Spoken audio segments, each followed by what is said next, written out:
Hello friends, welcome to my study channel RK exam classes में आप सभी का स्वागत है। और जैसा कि हमारा चैनल में हम पढ़ा रहे हैं क्लास 11th और 12th से रिलेटेड टॉपिक फिजिक्स के, तो हमने अभी तक जो वीडियो बनाए थे या लेक्चर बनाए थे वो हमारे कक्षा 12वीं से थे। आज जो हमारा पहला वीडियो बन रहा है कक्षा 11th का, उसमें हम चैप्टर 1 से मापन को पढ़ेंगे कि आखिर मापन होता क्या है और उसके बारे में कुछ जानकारी लेंगे, हम एकत्रित करेंगे कि। और एक बात ये है फ्रेंड्स कि 11th क्लास जो होती है आपकी जो होती है बेस की क्लास होती है, यहीं से आपका बेस स्टार्ट होता है। तो आपको जो है फिजिक्स जो बहुत ही गहनता से और बारीकी से समझना बहुत ज़रूरी है, ताकि आपको आगे की क्लास में और हायर एजुकेशन में किसी प्रकार की कोई परेशानी ना जाए।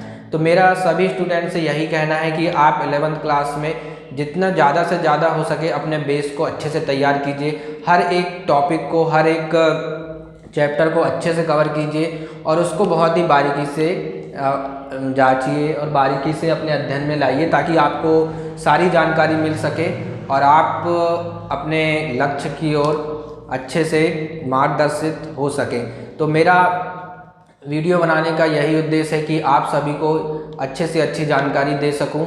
और यदि आपको मेरे सारे वीडियो अच्छे लगते हैं तो प्लीज़ लाइक एंड सब्सक्राइब करें। आगे आइए हम आगे अपने 11th क्लास का जो हमारा आज का टॉपिक है मापन को स्टार्ट करते हैं। और ये मेरा बेसिक लेक्चर है, 11th क्लास का फर्स्ट लेक्चर है, ठीक है। तो आगे हम देखते हैं अब कि मापन होता क्या है। तो सामान्यतः मापन एक ऐसा वर्ड है जिससे हमें समझ में आ रहा है कि एक्चुअली में मापन होता क्या है। तो मापन क्या होता है, किसी भी चीज़ को या हमारे दैनिक जीवन में हम जो भी चीज़ उपयोग करते हैं तो उसके लिए हमें क्या होता है, मापन की आवश्यकता पड़ती है। तो मापन जैसे क्या, मान लीजिए कि हमने मार्केट गए, मार्केट में कुछ हमें ख़रीदना है। जैसे हमने कहा भैया 1 किलो बनाना दे दो, या फिर हमने बोला भैया 1 किलो गेहूँ दे दो, 2 किलो गेहूँ दे दो। तो जो हम किलो बोल रहे हैं वो क्या कहलाता है, हमारा मापन की इकाई कहलाती है, ठीक है। तो इस प्रकार से हम जितनी भी चीज़ें दैनिक जीवन में उपयोग में लाते हैं उसमें हमें मापन की ज़रूरत पड़ती है। यदि हम ये कहें कि जैसे मैंने कहा कि मुझे भूख लग रही है या मुझे नींद आ रही है, तो क्या ये भौतिकी में मापन की इकाई है? नहीं है, क्योंकि हम इसका क्या नहीं कर सकते, मेजरमेंट नहीं कर सकते हैं, ठीक है। जैसे मैंने कहा ये पेन है, इस पेन के बारे में बताइए, तो हम इसका लंबाई बता सकते हैं, द्रव्यमान बता सकते हैं, आयतन बता सकते हैं। तो हम क्या कर सकते हैं, इसको माप सकते हैं, इसलिए ये हमारे भौतिक राशि के मापन में आ सकता है। लेकिन यदि मैंने कहा यार मुझे गुस्सा आ रहा है, मुझे भूख लग रही, जैसे मैंने कहा, तो ये हमारे मापन की इकाई में नहीं आता। तो भौतिकी में वे ही मापन की इकाई में आते हैं जिनका माप किया जा सकता है। तो भौतिकी में क्या हुआ कि कुछ मूल मात्रक दिए गए। अब मूल मात्रकों की आवश्यकता क्यों पड़ी? जैसे मैंने कहा कि हम मार्केट जा रहे हैं, कुछ सामान खरीद रहे हैं। पहले क्या होता था कि लेन देन चलता था, जैसे मैंने उसको 4 किलो चावल दे दिया तो उसने मुझे 2-3 किलो गेहूँ वापस कर दिया। तो इस प्रकार से क्या होता था कि एक इकाई की आवश्यकता होती थी। तो इस इकाई को बहुत ही स्टैंडर्ड तरीके से समझने और बनाने के लिए, ताकि किसी प्रकार की कोई समस्या ना जाए लेन देन में, या हमें हमारे दैनिक जीवन में किसी प्रकार की लेन देन से संबंधित या किसी चीज़ को मापने से संबंधित। जैसे ये मान लीजिए ये एक प्रकार का, जैसे हमारा वाइट बोर्ड है, अब हमें इसकी लंबाई और अनुपात निकालना है, तो इसको हमें मापना होगा, ये लंबाई में इतना है, क्षेत्रफल में इतना है। तो इस प्रकार की समस्या ना आए इसलिए क्या किया गया, एक प्रकार से बहुत सारी इकाई बनाई गई मापने की, जो हम मापन में पढ़ेंगे। तो हम सबसे पहले जो मुख्य रूप से इकाई बनाई गई जिनको हम मूल मात्रक कहते हैं उनको हम समझेंगे। तो आइए देखते हैं मूल मात्रक क्या होते हैं। मूल मात्रक, मूल मात्रक में हमें सबसे पहले मुख्य रूप से 3 जो हमारी इकाइयाँ थी उनकी हमें बहुत ज़्यादा आवश्यकता महसूस हुई। पहली इकाई थी हमारी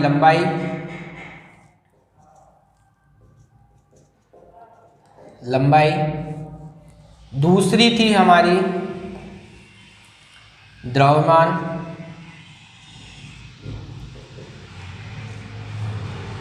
तो थर्ड जो हमारा था वो था समय। लंबाई, द्रव्यमान, समय, तो ये मुख्य रूप से 3 इकाइयाँ थी मूल मात्रक में, जो हमें बहुत ज़्यादा इनकी हमें ज़रूरत महसूस हुई।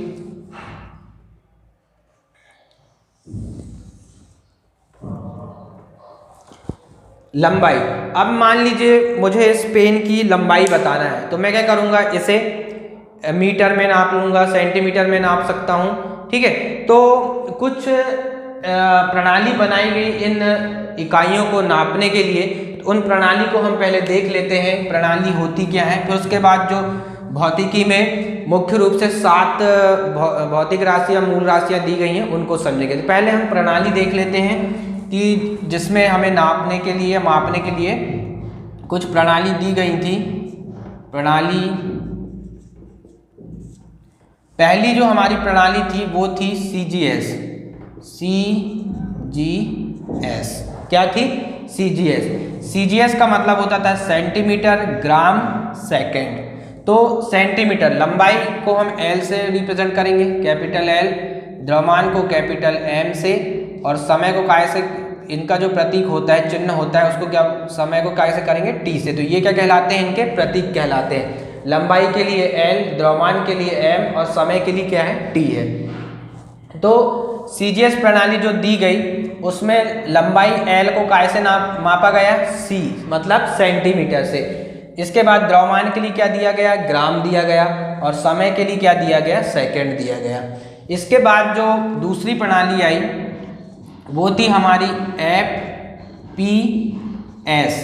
तो F मतलब फुट, लंबाई के लिए फुट, द्रव्यमान के लिए पौंड, और समय के लिए सेकंड। तो ये क्या कहलाई? हमारी FPS प्रणाली। ओके।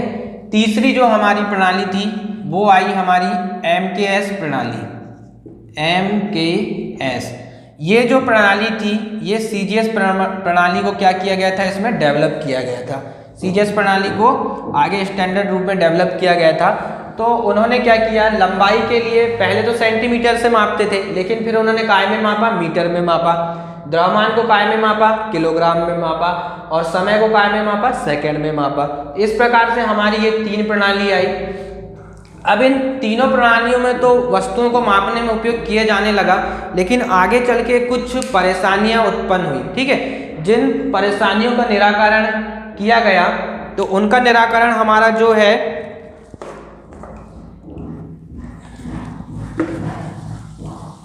जो हमारी आगे की प्रणाली है 4th नंबर की, 4th नंबर की जो हमारी प्रणाली है वो है SI यूनिट। प्रणाली को क्या बोलेंगे? यूनिट बोलेंगे, ठीक है। तो SI जो हमारी थी, इंटरनेशनल स्टैंडर्ड यूनिट, इसको क्या बोला जाता है इंग्लिश में? International standard unit. तो ये जो प्रणाली थी हमें कब प्राप्त हुई? जब इन तीनों प्रणाली के मापने के कारण जो भी परेशानी आई हुई मेजरमेंट में, तो उसके निराकरण के लिए क्या किया गया? फ्रांस की एक राजधानी थी पेरिस। पेरिस में एक शहर था, क्या नाम था उसका? सेवरस। क्या नाम था शहर का? सेवरस नाम था। इस सेवरस शहर में प्रमुख प्रमुख देशों से बहुत सारे साइंटिस्ट ने मिलके एक मीटिंग किया उन्होंने अपने बीच, और इस प्रणाली को उन्होंने क्या किया? विकसित किया, जिसका नाम क्या था? International standard unit. तो इस प्रणाली के आने से फिर जो मेजरमेंट के लिए हम उपयोग कर रहे थे प्रणालियाँ, तो हमें क्या होने लगा? अब आसानी होने लगी, और इसकी सहायता से क्या होने लगा? जो हमारे दैनिक जीवन में जो भी उपयोग था प्रणालियों का, मापन का, उसका उपयोग कैसा हो गया? आसान हो गया। तो मैक्सिमम फिर इसी का उपयोग किया जाने लगा। तो ये थी हमारी SI इकाई, कहलाती है इंटरनेशनल स्टैंडर्ड यूनिट। तो ये शहर का नाम आप याद रखना, जहाँ पे क्या हुआ था? मीटिंग की गई थी, बहुत सारे साइंटिस्ट ने मिलकर इस प्रणाली को क्या किया था? विकसित किया था। तो इस प्रकार जो हमारे मूल मात्रक और भौतिक राशियाँ थी, उनके लिए ये प्रणालियाँ उपयोग में लाई जाती थी। तो पहली क्या थी? CGS। CGS का मतलब क्या होता है? Centimetre gram second. दूसरी थी हमारी FPS, इसका मतलब क्या होता था? Foot pound second.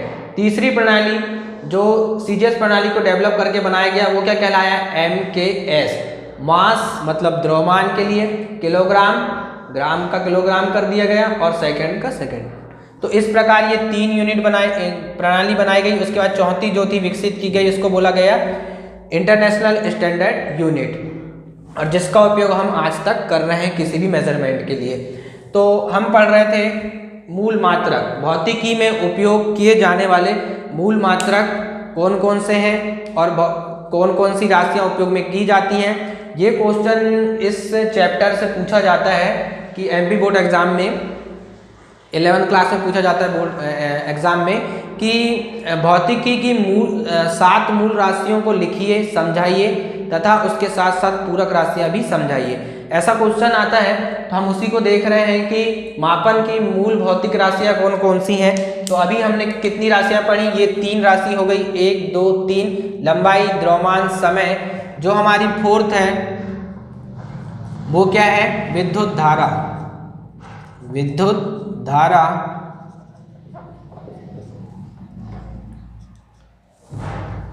विद्युत धारा को काय में मापा जाता है, एम्पियर में। एम्पियर में मापा जाता है, और इसके लिए जो हम प्रतीक यूज करते हैं वो क्या होता है, कैपिटल ए। कैपिटल ए, विद्युत धारा एम्पियर। जो हमारी 5th नंबर की राशि है वो क्या है, पदार्थ की मात्रा। पदार्थ की मात्रा।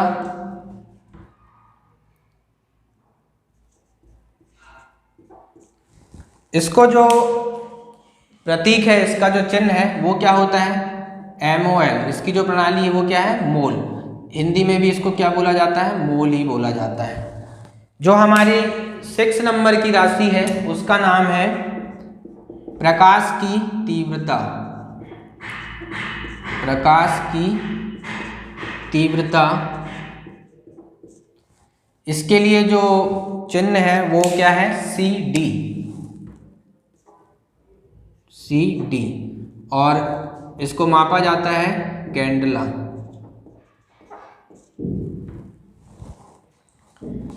कितनी हो गई, 1 2 3 4 5 6 एंड 7 जो है हमारा वो है ताप। 7वीं राशि कौन सी है, ताप। और ताप के लिए क्या यूज करते हैं चिन्ह, कैपिटल K। और इसके मापने के लिए क्या है, केल्विन। ऐसा ही इकाई केल्विन। तो इस प्रकार हमारी जो है भौतिकी की मूल राशियां जो होती हैं या मूल मात्रक राशियां होती हैं वो कौन कौन सी हैं। पहली है लंबाई, द्रव्यमान, समय, विद्युत धारा, पदार्थ की मात्रा, प्रकाश की तीव्रता और ताप। अब इसमें कुछ पूरक मात्रक भी होते हैं, मूल मात्रक को छोड़ के या मूल राशि को छोड़ के, तो हम उसको भी देख लेते हैं। तो जो हमारा पूरक मात्रक है वो क्या कहलाएंगे, पूरक राशियां या पूरक मात्रक। तो फर्स्ट नंबर पे हमारा कोण, और दूसरा क्या है, घन कोण।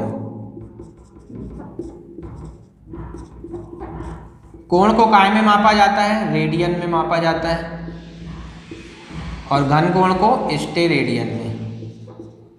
स्टेरेडियन। तो ये थी हमारी मापन से संबंधित मूल मात्रक राशियां जो 7 प्रकार की होती हैं, और उसमें 2 पूरक राशियां भी होती हैं। तो ये क्वेश्चन आपके एग्जाम में पूछा जाता है 11th क्लास में कि भौतिकी की मूल राशियों को लिखिए, समझाइए तथा साथ साथ पूरक राशियों को भी समझाइए। तो यदि ऐसा क्वेश्चन आएगा तो हमें इस प्रकार से ही समझाना है ताकि हमें अच्छे नंबर मिल पाए। तो ये था हमारा मापन से संबंधित या मूल मात्रक का टॉपिक। इसके आगे जो हम पढ़ेंगे, अब देखिए इन्हें एक मिनट हम समझ लेते हैं कि इन्हें मूल मात्रक ही क्यों कहा जाता है। इन्हें मूल मात्रक इसलिए कहा जाता है क्योंकि ये जो मूल राशियां या मूल मात्रक होते हैं ये किसी भी मात्रक पे या राशियों पे डिपेंड नहीं करते हैं। इसके आगे जो हम पढ़ेंगे वो होता है हमारा व्युत्पन्न मात्रक। मूल मात्रक के अलावा और क्या होते हैं, जैसे मूल मात्रक हो गया, पूरक मात्रक हो गया, इस प्रकार ही एक और क्या मात्रक होता है, व्युत्पन्न मात्रक। तो उससे व्युत्पन्न मात्रक इसलिए कहते हैं क्योंकि वे मूल मात्रक की सहायता से ही क्या किए जाते हैं, उत्पन्न किए जाते हैं। लेकिन जो हमारे मूल मात्रक होते हैं ये किसी भी राशि या मात्रक पे डिपेंड नहीं करते, इसलिए इन्हें क्या बोलते हैं हम, मूल मात्रक कहते हैं। तो आइए आगे देखते हैं व्युत्पन्न मात्रक।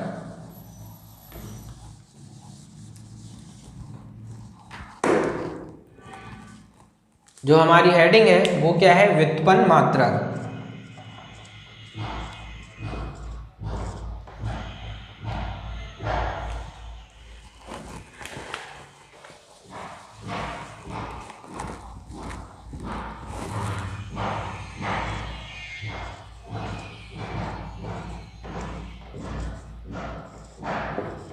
व्युत्पन्न मात्रक।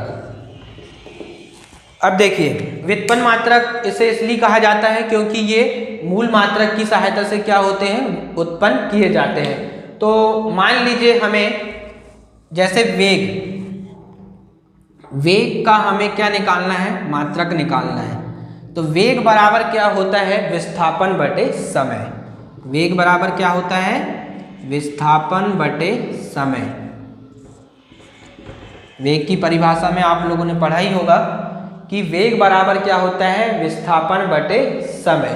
तो विस्थापन क्या होती है, एक प्रकार की दूरी होती है, और दूरी को काय में मेजर किया जाता है, तो लंबाई में, मतलब एल में। तो लंबाई का मात्रक हमें पता है क्या होता है, मीटर। ऐसा यूनिट में क्या लेंगे हम, मीटर। तो ये हो जाएगा हमारा मीटर, और समय का तो हमें पता है कि क्या होता है, सेकेंड। तो इस प्रकार जो वेग का मात्रक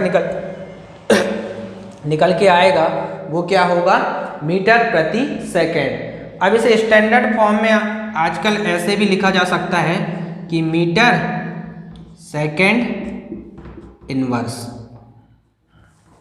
ओके गाइस, इस प्रकार से हम इसे लिख सकते हैं। तो देखिए, हमने वेग का मात्रक किसकी सहायता से निकाला, मूल मात्रक की सहायता से। हमने क्या क्या यूज किया इसके लिए, लंबाई का उपयोग कर लिया और समय का उपयोग कर लिया। तो ये क्या थे, मूल मात्रक थे। और मूल मात्रक की सहायता से जो भी मात्रक उत्पन्न किए जाते हैं उन्हें क्या बोलते हैं हम, व्युत्पन्न मात्रक। ओके, तो इस प्रकार हमने इस कॉन्सेप्ट को समझ लिया है। अब जो हमारा इम्पोर्टेंट टॉपिक है विमी सूत्र करके, हम उसे देखते हैं।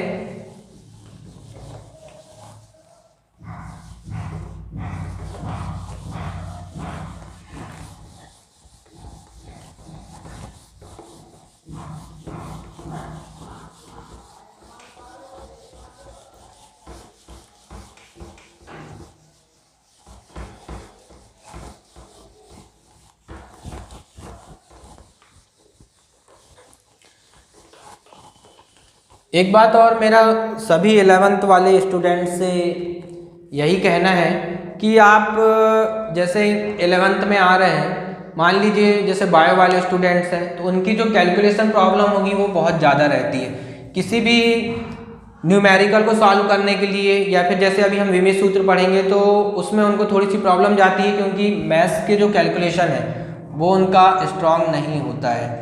तो मेरा 11th वाले सभी स्टूडेंट्स से, मैथ्स हो या साइंस हो, उनसे यही कहना है कि थोड़ी सी जो बेसिक कॉन्सेप्ट जो हमारा लगता है मैथ्स का फिजिक्स में, तो आप उसको थोड़ा बेसिक कॉन्सेप्ट को अच्छे से समझ लीजिए, एक बार सॉल्व करके देख लीजिए, ताकि आपको न्यूमेरिकल सॉल्व करने में किसी भी प्रकार की कोई परेशानी ना जाए। तो आइए हम देखते हैं हमारा जो टॉपिक है विमी सूत्र। विमी सूत्र को इंग्लिश में क्या बोलते हैं, डायमेंशन फार्मूला। क्या बोलते हैं, डायमेंशन फार्मूला, विमी सूत्र। इसको इंग्लिश में क्या बोलेंगे, डायमेंशन फार्मूला। इंग्लिश में भी आप लोग टर्म थोड़े याद कर लीजिएगा, ताकि आपको हायर एजुकेशन में, आगे की पढ़ाई में किसी प्रकार की कोई दिक्कत न जाए। साथों साथ आप थोड़े से टर्म्स याद रखते चलिएगा। तो विमी सूत्र में क्या होता है, एक स्टैंडर्ड प्रतीक कह सकते हैं हम इसे, कि इन राशियों को चिन्ह के रूप में प्रदर्शित करने के लिए विमी सूत्र का उपयोग किया गया। तो जिसमें बताया गया है कि अभी हम वो 3 भौतिक राशियां ही ले लेते हैं, जिसमें हमारा m की पावर a, b टी की पावर सी। तो इस प्रकार से मात्रक के जो प्रतीक दिए गए उनको हम इस प्रकार से व्यवस्थित करके लिख सकते हैं, इसलिए हमें विमीय सूत्र की आवश्यकता महसूस हुई। तो हम देखते हैं कि विमीय सूत्र आखिर कैसे उत्पन्न किए जाते हैं या कैसे लिखे जाते हैं। तो सबसे पहले हम देखते हैं कि वेग, जैसे हमने अभी एग्जाम्पल के लिए व्युत्पन्न मात्रक लिया था, और मेरे हिसाब से तो जितनी भी 7 भौतिक राशियां हैं उनको छोड़ के जितने भी आपके मात्रक आते हैं वो कैसे होते हैं, व्युत्पन्न मात्रक ही होते हैं। ठीक है, तो आइए देखते हैं। जैसे हमने वेग क्या लिया, हमने वेग ले लिया, अभी हमने इसके पहले वेग ही लिया था। तो व्युत्पन्न मात्रक के लिए हमने एग्जाम्पल में क्या लिया था, वेग। तो वेग बराबर क्या होता है, हमें पता है, विस्थापन बटे समय, विस्थापन बटे समय। इस प्रकार से आगे हम समझते जाएंगे। तो वेग बराबर विस्थापन बटे समय। तो हमने अभी क्या लिया था, विस्थापन काय में मापा जाता है, दूरी। तो दूरी काय में आती है, मेजर करते हैं हम लंबाई में। तो लंबाई का मात्रक क्या हो गया यहाँ पे, l, और समय क्या है, t हो गया। अब जब ये ऊपर जाएगा, अभी t की पावर 1 है, जब ऊपर जाएगा तो क्या हो जाएगा, अंश में जाएगा तो t माइनस 1। तो हम इसको कैसे लिख सकते हैं, l t माइनस 1। अब इसमें आप देखिए m इसमें नहीं आ रहा है, यदि हम m को ना भी लिखें और ऐसा लिख दें तो भी चल जाएगा, या यदि हमें m लिखना है हमें क्या कैसे लिखना पड़ेगा, m को m की पावर 0 लिखना पड़ेगा। कितना लिखना पड़ेगा, m की पावर 0 l t माइनस 1। ये हमारी बेसिक क्लास है, इसलिए मैं आपको बहुत ही बारीकी से एक एक करके पॉइंट टू पॉइंट आपको इसलिए समझा रहा हूँ ताकि आपका जो बेस है 11th क्लास में ही बेस बनता है, इसलिए आप जितना हो सके अपना बेस क्लियर करने की कोशिश करें, क्योंकि आगे जब आप 12th क्लास में जाएंगे तो आपको इतने पॉइंट टू पॉइंट या इतने बारीकी से आपको कोई भी नहीं पढ़ाएगा। ठीक है, तो आप हो सके तो 11th क्लास में अपने बेस को टोटली क्लियर कीजिए, हर एक कॉन्सेप्ट को अच्छे से समझिए, उसके कैलकुलेशन को अच्छे से समझिए, उसके फिगर को अच्छे से समझिए, ताकि आपके टॉपिक जो हो क्लियर हो। ओके, तो ये आ गया हमारा m0 l t माइनस 1। वेग के बाद यदि हमें त्वरण लेना है, मान लीजिए अब त्वरण को लेते हैं, त्वरण का विमीय सूत्र निकालते हैं। तो कैसे निकालेंगे,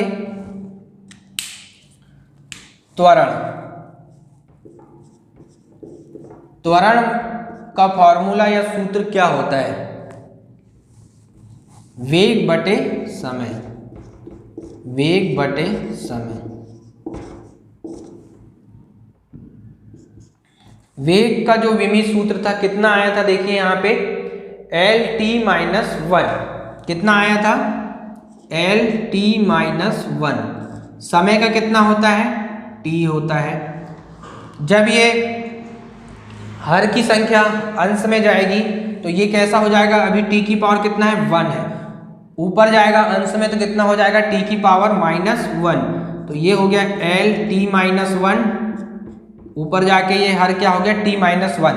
अब हमको मैथमेटिक कैलकुलेशन पता है कि आधार समान हो तो घातें कैसी होती हैं, जुड़ जाती हैं। तो ये कितना हो जाएगा, एल टी माइनस 2, -1 कितना हो जाएगा, -2।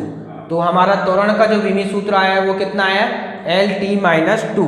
अब इसमें m दिखाई नहीं दे रहा है, यदि हमें m लिखना है, कभी कभी ऑब्जेक्टिव में क्वेश्चन आ जाता है कि m भी रहता है, तो m की पावर 0 आएगा, एल टी माइनस 2। तो इस प्रकार जो था हमारा त्वरण का विमीय सूत्र बन गया। अब नेक्स्ट लेते हैं, मान लीजिए हमने त्वरण के बाद क्या ले लिया, बल ले लिया। बल बराबर हमें पता है क्या होता है, बल बराबर होता है द्रव्यमान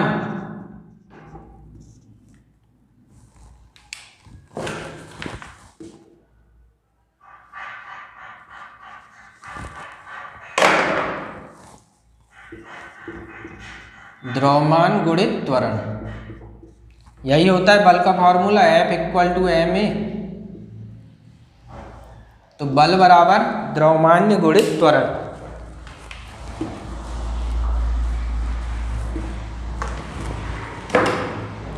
द्रव्यमान के लिए हम क्या लेते हैं, एम लेते हैं, एम मतलब मॉस। तो यहाँ पे हमने एम लिख दिया।